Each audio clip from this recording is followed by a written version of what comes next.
રોકાણના બદલામાં તગડી કમાણીની લલચામણી જાહેરાતો કરી શીશામાં ઉતારતી પૃથ્વી ઓનલાઈન એડવર્ટાઇઝમેન્ટ કંપની સામે હવે સવાલો ઉઠી રહ્યા છે. ગોત્રી વિસ્તારમાં આવેલ પૃથ્વી એડવર્ટાઇઝિંગ કંપની ફરી એકવાર વિવાદે ચડી છે. પૃથ્વી કંપની સામે મધ્યપ્રદેશના લોકોએ છેતરપિંડીના આક્ષેપો કર્યા છે.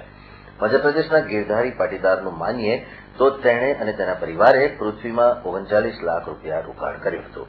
લગભગ 13,000 રોકાણથી શરૂઆત કરી 327 આઈડી ખોલનાર ગીરધારીને હવે રાતા પાણીએ રોવાનો વારો આવ્યો છે. ગીરધારીના બાકી નીકળતા 30 લાખ માટે સંચાલકો ઠાગાઠૈયા કરી રહ્યા છે. ગીરધારી પાટીદારે પૃથ્વીના સંચાલકો સામે ધાક ધમકીના આક્ષેપો પણ કર્યા. ગીરધારીના મત મુજબ 200 થી 300 લોકોના કરોડો રૂપિયા સલવાયા છે, પરંતુ કોઈ કાંઈ બોલવા તૈયાર નથી. અગાઉ અનેક વખત પૃથ્વી કંપની વિવાદોમાં રહી ચૂકી છે. ગીરધારી પાટીદારે સીએમ સુધી રજૂઆતની વાત કરી છે, ત્યારે લલચામણી જાહેરાતોથી લોકો સાથે છેતરપિંડીના આક્ષેપોની હકીકત શું છે તે અંગે તપાસ કરવાની જરૂર છે. જો શહેર પોલીસ કમિશનર આ મામલે તટસ્થ તપાસ करावे तो करोड़ों कौभांड प्रति पर्दो उचकाई શકે તેમ છે. लोग जब भी हम जाते हैं पहले तो उन्होंने बताया कि हमारे यहाँ हादसा हो गया, इसलिए हमारा प्रोजेक्ट प्लान वगैरह सभी सिस्टम जल गए, इसलिए चालू करते ही बोले हम वापस आपका प्लान चालू करते थे और प्रोजेक्ट चालू होते ही पैसा चालू हो जाएगा. लेकिन 2 महीने बाद फिर पता चला 2 महीने बाद के बोले अभी 3 महीने बाद और करेंगे सर, सही हो जाए.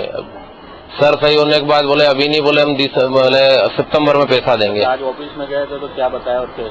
ऑफिस में हम पहले भी गए थे तो हमसे जो अनुराग चौहान इनके डायरेक्टर है वो नहीं मिले और न बात करी उन्होंने. बाहर से उन्होंने 2 सेक्रेटरी रख रखी है, लेडीज है, वो बात करती और हमें भगा दिया, मिलने नहीं दिया. किस तरह की दाग धमकी दे रहे?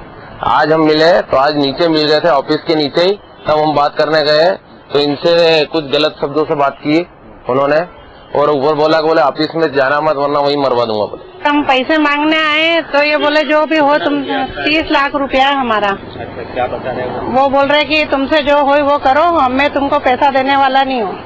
और किस तरह का व्यवहार किया? मतलब बोलते हैं कि तुम्हारी इज्जत उतरा दूंगा अगर पैसा मांगा तुमने तो. मेरे यहाँ गार्ड है और अंदर मेरे ऑफिस में आने नहीं दूंगा. हमारे साथ में मतलब 100-200 लोग हैं, उनके सबके पैसे यहाँ डूबा रहा इनके पास में है और सबको ऐसे लेडीज पुलिस बुला लेते हैं और यहाँ ऑफिस में लड़कियां काम करती है, उनसे जो जेंट्स आते हैं तो कपड़े फड़वा लेते हैं और जेंट्स को भगाया जाता है. और लेडीज आती तो पुलिस द्वारा लेडीज पुलिस भी बुलाई जाती है यहाँ पे और धमकी दी जाती है, बोलते मैं पैसा देता हूँ पुलिस वालों को, इसलिए पुलिस भी तत्काल इनके कहने पे आ जाती है. सबको सूचना दे देंगे, आईजी साहब को सूचना दे देंगे, उसके बाद जो भी जवाबदारी रहेगी एसपी और आईजी साहब की रहेगी. સમગ્ર વિવાદમાં કેટલાક વેધક સવાલોના જવાબ શોધવા ખૂબ જ જરૂરી છે. રિઝર્વ બેંક કે ખાનગી કરતા 10 ગણા વ્યાજ આપવાની સ્કીમ પાછળનું તથ્ય શું? પૃથ્વી કંપની ખાતે બાઉન્સરો કેમ રાખવા પડે છે? ચર્ચા તો એવી પણ છે કે પૃથ્વી કંપની પૈસા માંગવા આવનારને દમદાટી આપીને કે પછી પોલીસથી ભીખ બતાવી તેના અવાજને દબાવી દેશે. ત્યારે ઇન્ટરનેટ વર્કના બદલામાં સારી એવી કમાણી આપવાની બાબતની તપાસ થાય તેવી માંગ પણ ઉઠી છે.